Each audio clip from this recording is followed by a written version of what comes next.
I don't think I know what that is. What? No. Okay, I will send some videos later. Oh my god. All right, let's roll. What's up, YouTube? I don't know where we're going with this, but we're just gonna roll. What's up? Welcome to Kramer and Jess Uncensored. This is our off-air podcast, and it's dangerous. It's a very dangerous podcast sometimes. I don't have the disclaimer today. I'll tell you why. Even though Charlotte sent me an email, we recorded at a different time, and so all of a sudden the email came out like, "What is this?" I'm like, "Oh, we recorded at a different time." But it was a valiant effort. Oh wait, we didn't hit record. Now we're recording. You just missed the first couple seconds. You missed nothing. Literally, if you're just tuning into the podcast, welcome to the show. I forgot to hit record, but you missed nothing other than I don't have the disclaimer. But it's on the way. But it's on the way is what we're trying to say. So Jess will tell you the quick disclaimer before I get our special guest on, which is what, Jess? It's like the close friends feature on Instagram where you show like certain things, you know, to people you feel comfortable with. And that's what our Uncensored fam is. We also do the show live on YouTube at about 10-ish time Eastern on Wednesdays. What's up, Sonia? Hi. What's up, MD? Keenan and Marcy hopped on this morning. What's up, Marcy? Hey. Marcy just gave us a straight hi. Marcy, you having one of those days where you're just like hi. H-I, I'm here. She could also be saying hi, you know. I know, but that's what it is I with, read like, that very text. flat. I read that flat. H-I to me is like, hi, hello, I'm present. And that's why texting is so like I know. It's Right? dangerous. Annoying. It's dangerous, man. Because Marcy, I see hi. Like that's what I see. Hi, like we need to talk. That's what I see that as. You know what's funny, Jess? You're such a hi girl, and I'm such a bruh girl. You say bruh, and I'm like, hi. Like that's so like our dynamic. Yeah. And now Marcy followed up with a smile, which So it was my hi. You got to It put was a emojis hi. in there. If you don't put emojis, Yes, we don't yes, know. yes. We don't know what the vibe is. What's up, Isabel? What's up? Oh, Grace. Hi, good morning. What's up, Bethany? What's going on? Welcome, everybody. I need to get my special guest on because I will tell you that he is on a time limit. I didn't tell Jess and Charlotte who are special guests. Jess, I wanted to especially surprise you. I don't actually know, Charlotte, if you know who this is, but Color me intrigued. we have a very we actually have a kind of a serious discussion today. Oh. Color me intrigued. Sorry, serious face. Yeah, I just love the way But you talk. it's a good person to have this conversation with because I can have this conversation with this guest pretty easily. Ladies and gentlemen, welcome to the second this person says hi, you'll know who this is. He sounds like no one else.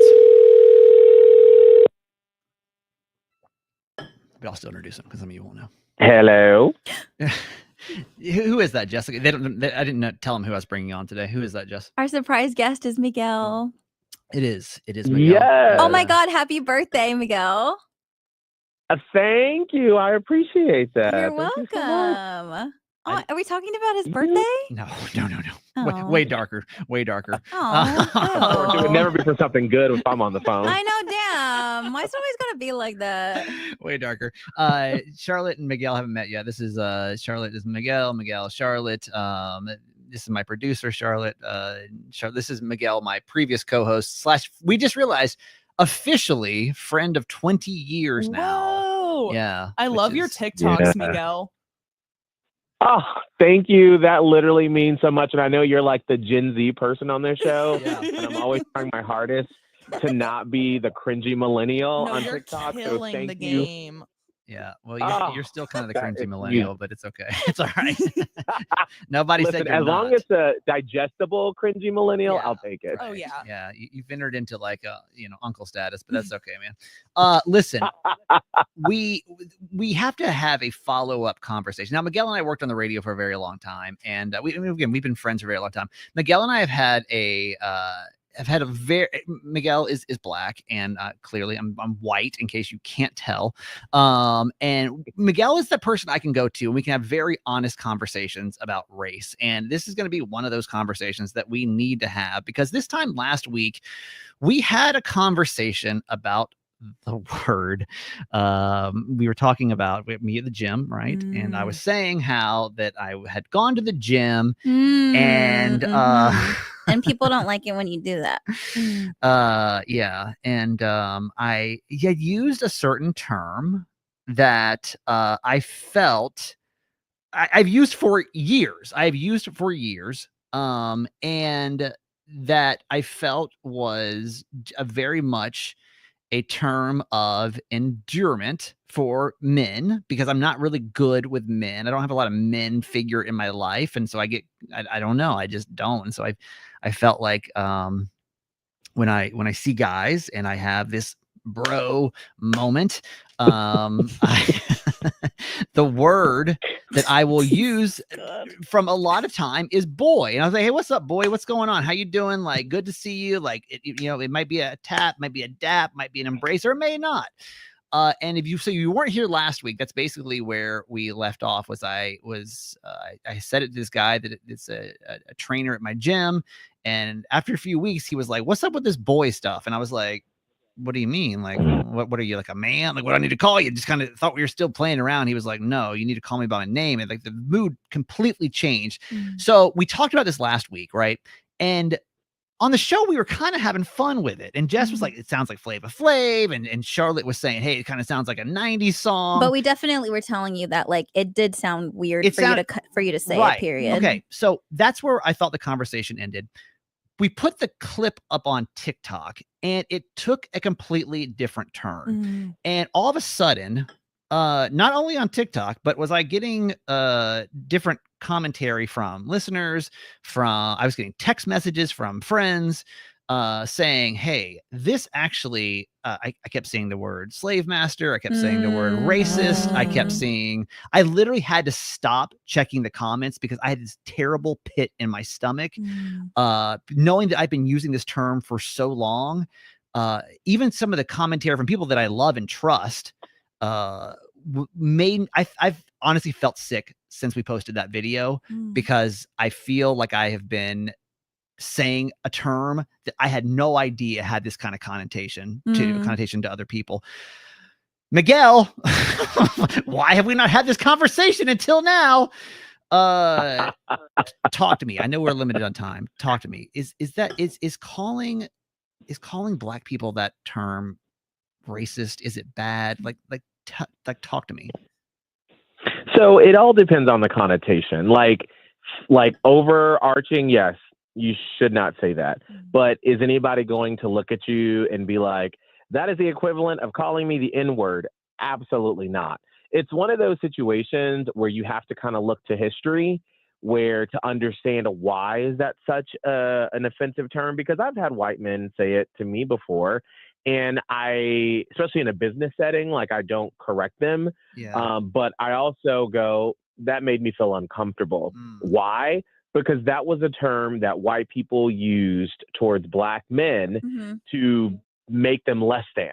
So no matter what your stage of life was, if you were a 75-year-old Black man, you would have a little white kid still call you boy.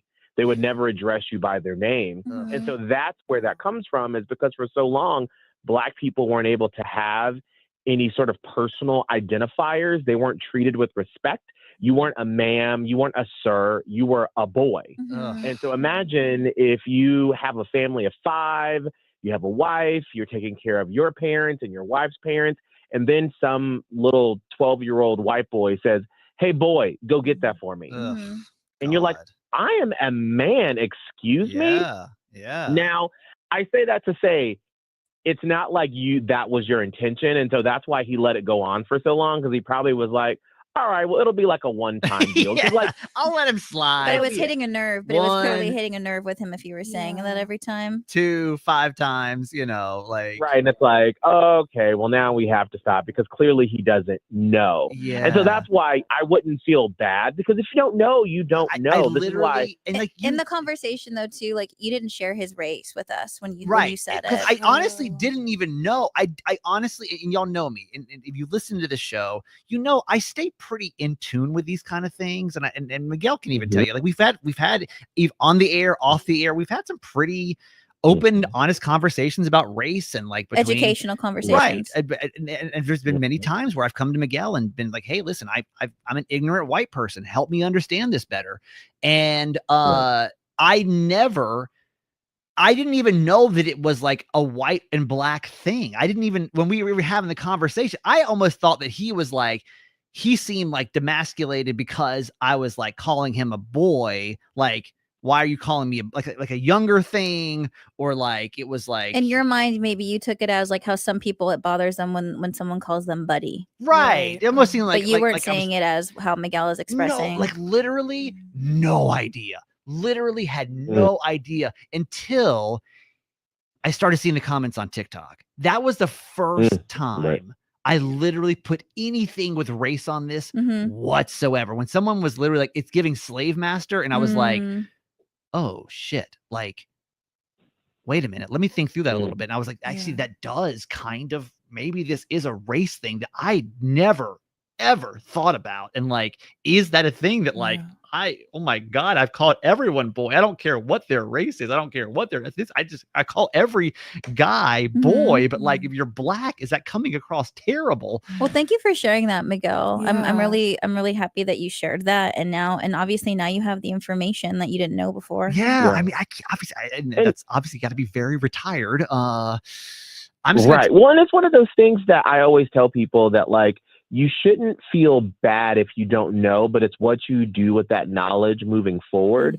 And also giving grace to the people that don't want to explain it, that are like, listen, you should do the work on your own. And everybody is valid in their feelings. But like I've always said, like when we were in the George Floyd, justice era, and we were all trying to be more mindful, where some of my black friends were like, I don't want to teach you. I'm tired. I'm done. Whereas I'm always like, if I didn't work in radio, I would be an educator, because I love having that light bulb go off where you're like, oh, now, because everything we do, everything we say can be traced back to history somehow. And so that's why once you open your eyes to that, it makes you go, so why do we say that? No, why is that true. a thing? No, it's 100% true. But I appreciate you sharing the fact that we should hold space for both feelings, because I like how you mentioned that both feelings are valid, because both feelings are coming from a place of one being like you being completely open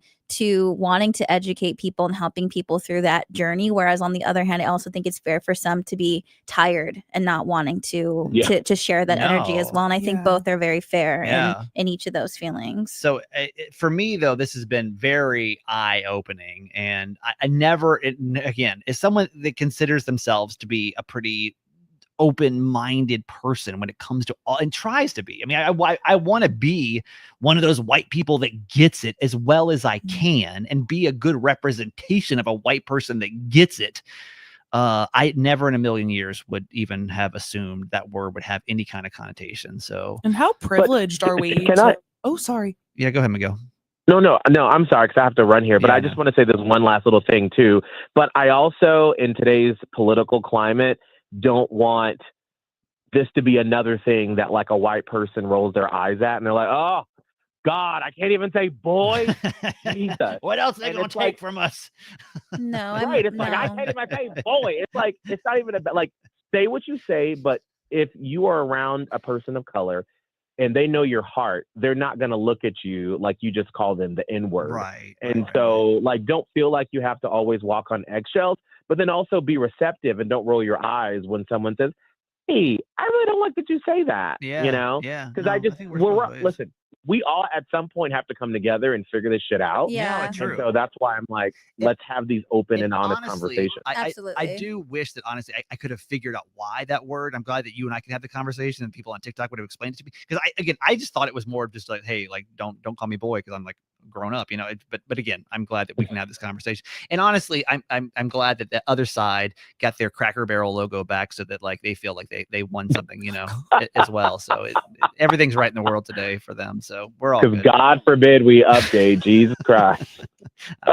Shocking story. Okay, there's Miguel. Miguel Fuller. Miguel, you want to plug stuff? We're on the same app now, so I feel like we can do that. You know what I mean? We forfeited our app because we lost. So exactly. Hey, so come over to the iHeartRadio app and make Hits 96.1 your number one preset. I just made my bonus check. Thank you. But yeah, no, you can follow me, like Charlotte said, because we live in Charlotte, on TikTok and Instagram, Miguel Fuller, or you can listen to the Miguel and Holly Uncensored podcast as well. There you go. There goes Miguel. All right. Thank you for the honest conversation, friend. I'll talk to you soon. All right, bye. See Bye. ya. Did he reach out and tell you, or did you have to No, ask I reached out to him? him. I mean, I always Miguel, I can have conversations. That's what I love about Miguel. Like he can always just come in and just like set the record straight. And I don't feel intimidated to talk about race with him. And he never, and vice versa. He'll come to me and be like, why white people act like this? And I'm like, here's the deal. You know, it's just, we've had many years of very honest race conversations. And we do this publicly because we can do it like this too. You know what I mean? Where hopefully these don't seem intimidating on either side, so that people can also hear these conversations and learn as well, because I think this is the conversation that we need to be having. And then hopefully we can, in some weird way, also come together better through these conversations. You know what I mean? What point did you want to make earlier, Charlotte? Oh, sorry. I was just going to say, we're so privileged. I was just thinking about the fact that like, I also didn't clock that this is, you know, could be seen as a microaggression or harmful. While we were recording the podcast, it wasn't until I saw one of the comments that I was like, whoa, like I didn't even think of that. So I was just thinking like, how privileged are we that this isn't something that even registered? But it makes me really grateful for people who are willing to like use their energy to like help educate. No, for sure. And Miguel's great about it too. He's always been like that. I mean, even before this was like a thing to talk about, he's always been just super open to talk about this kind of stuff because he cares about like everyone understanding everything about this kind of stuff. And trust me, I really wanted to pull that video down, but I was like, no, like this is important. Like we need to be honest about these kind of things. Like we just, this is my true thoughts and I want to put them out there, even if I look dumb. Like I just, it's important. So anyway, there's the uncomfortable, but now comfortable segment of the show. Where are we going next? We didn't decide where we're going next between the two of you. We only have about 15 minutes. So where are we going next? I want to hear one of Charlotte's. Okay. Like, All right. Charlotte has a treasure trove of content. And which how about this? Charlotte's never been able to tease a segment before in her whole entire radio career. Oh God. So we're going to have her tease before this little commercial break, and then we're going to come back and then she's going to present her segment. So Charlotte, the tease before the commercial is what? All right, guys. I'm struggling with my sexuality. Wow. Okay. And we'll find out why right after the break. Now, what does that mean? Heck yeah. Good job, Charlotte. That was good. Wait, round of applause. Hey, Thank you. I had to panic pick one of my ideas. Okay. Yeah, so I don't know. I've always struggled with my sexuality and like knowing what it is, being comfortable saying what it is. Even after coming out as bisexual a few years ago, I always struggled with it because I was like, am I a fake bisexual? Because I feel like I am more drawn to men romantically, but then I also ask myself, is that just like compulsive heterosexuality and like me doing what I was raised thinking I would do, or what I think society wants of me? And there's also a bit of a religious trauma element because I grew up, you know, having to go to church and, you know, not always agreeing with all of those ideas. Kind of like, where did it come from? Like, where did those ideas come from? Yeah. So it's like, it's something, and I also feel very like behind because I feel like such an inexperienced bisexual with women despite being 28. Because when did you come out as bisexual? I think like towards the end of college, I started like realizing, and it's really interesting because growing up, I used to be like really afraid that I'd be gay, despite like not really. What does that mean? Does the fear come from your upbringing? I think so. Even though like my family is not like that, they're not like bigoted or anything like that, but I did go to like some weird churches at one point. So despite like not even remembering having like particularly gay urges as a child, I remember almost having like OCD, being like, but what if I turn out like this? Well, yeah, but I'm sure with all that pressure you had. Yeah. So it's like it's very layered for me in terms of like me questioning my sexuality, and like it's not just like questioning it, it's like feeling valid in it or invalid, I guess. Is the struggle like not knowing or not being able to pinpoint how you feel and what exactly you want, or is it you feeling insecure, not thinking you're allowed to say that you are? It's more like feeling insecure and like feeling like I'm not like a certain level of like what I think a bisexual person should be like. Like, so I guess something that's brought this on recently is like so the past week I went on 2 separate dates, like first dates, and one was with a queer person who is AFAB, assigned female at birth, but goes by all pronouns. So I instantly felt very safe with this person. Can I ask a question really quick?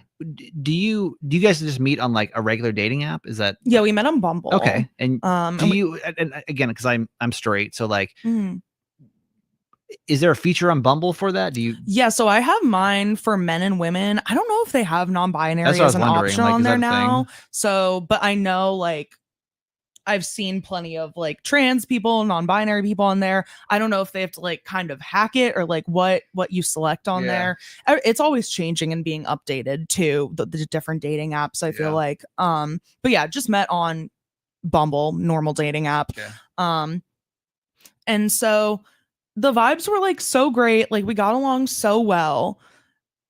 But like at the end of it, I was like, are we gonna kiss? Am I ready to kiss? Like a girl, or not non-binary. And then, but if it was a man, you wouldn't question it. Exactly. Okay. So that's like something that, but at the same time, I'm like, I do like kissing people of all genders. Like that's never been. You were just nervous. An issue. I think because it was like such a good connection, I was like, to make this easier, can we, because I think I'm going to get a little confused in the conversation.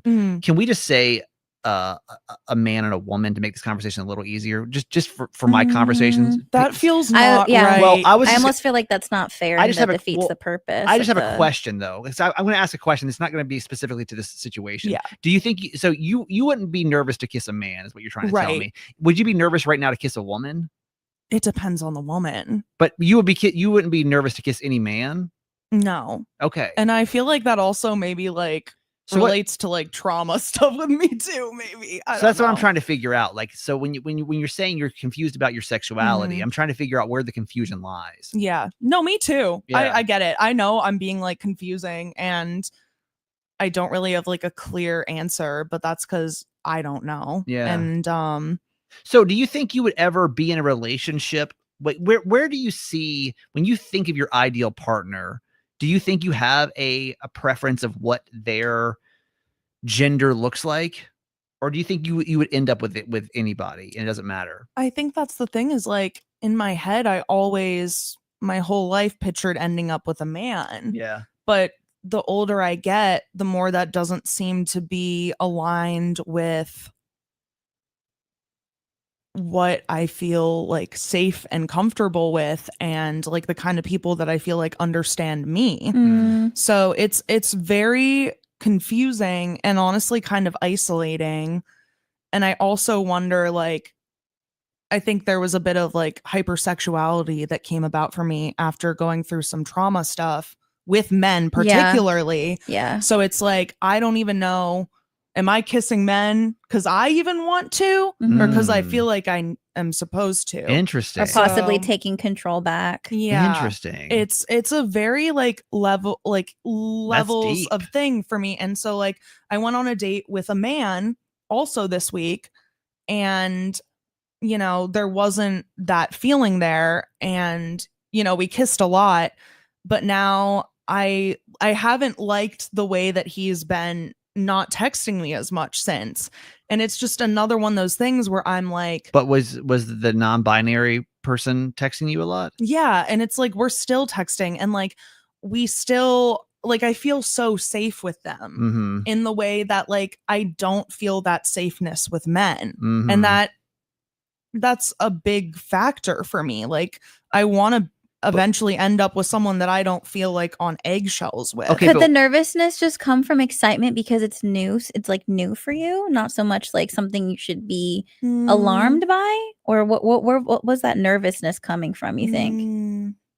I don't know. Or what if the man acted like the non-binary person? Like, do you feel? Because I think you just kind of choose shitty guys. Because you know what I mean. Like, Yeah. that's what I wonder. Like, not every man acts like that. So it's like I wonder if it's not just because if a woman ghosted you or a non-binary person ghosted you, also feel like shit. So it's like, I don't know that it's necessarily the gender thing either. It's just you don't like when people ghost you, period. Yeah. So I don't know that we can also put that on a gender. I do think I have a weird thing where like I've been working on this where I feel like I seek validation from men specifically. Yeah.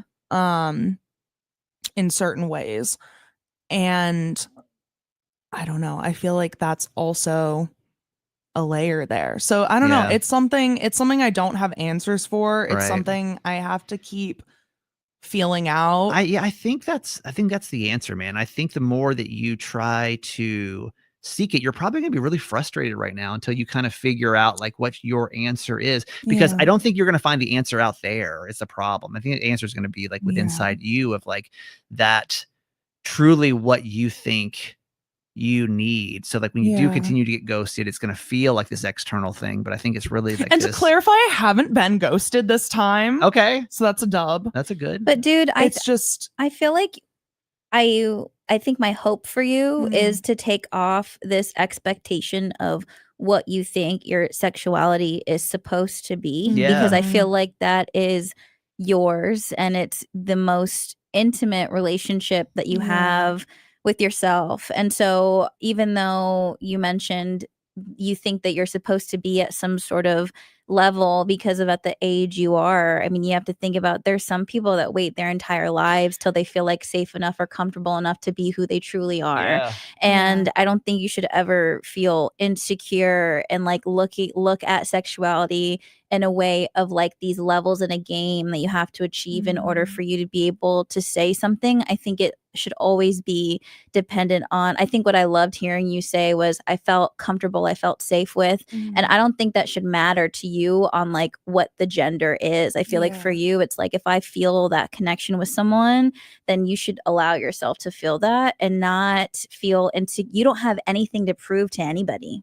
Like that's the thing. And like if you were to meet someone and let's say they identified in a certain type of way and like they were to make you feel, you know, not good enough because you don't have some sort of level of experience, like that's not your person, no matter how they identify or what their you know, sexual orientation is. And I feel like you're such an open, accepting human being, and I feel like the person that you find that's meant for you will know how to appreciate that quality about you. And I just don't want you to like keep yourself in a box. Yeah. I think that's a good way of putting it. Like, Thank you. You'll That know. helps. Like you'll know. And I don't think that like the gender will matter once you know it's like the right person. You know, like you'll figure it out. And I think you just need someone that treats you right. Period. But doesn't give me the ick. Yeah. It's a fine doesn't matter their line. fucking. I think this is what you're gonna realize. It doesn't matter the height. It doesn't matter they pull the chair out. It doesn't matter maybe even the gender for you. It's just gonna matter the person that's gonna be like the right fit. You know. Yeah. But I think you're asking all the right questions. Thank you. It's just something to keep pondering. It's just something to keep on. And I do pondering. think like going on dates with like different types of people helps. It does. I mean, it helps you figure it out. It does. It will help you definitely get there. I'm excited for you. Thank you. Mhm. All right. We got to get out of here. Thank you guys for being here. We're here for the foreseeable future. So we'll be back next week. Jess, where we find you? Just do it. JESSDUITT and my podcast, Life in Bloom with Jess. Charlotte. I'm at PTS Diva on Instagram and also TikTok. And I'm that guy Kramer. I have a podcast called Certified Mama's Boy with my mother. And yeah, we'll see you guys next week. Bye, everybody. See you. Bye. Bye. Bye, YouTube. See you guys.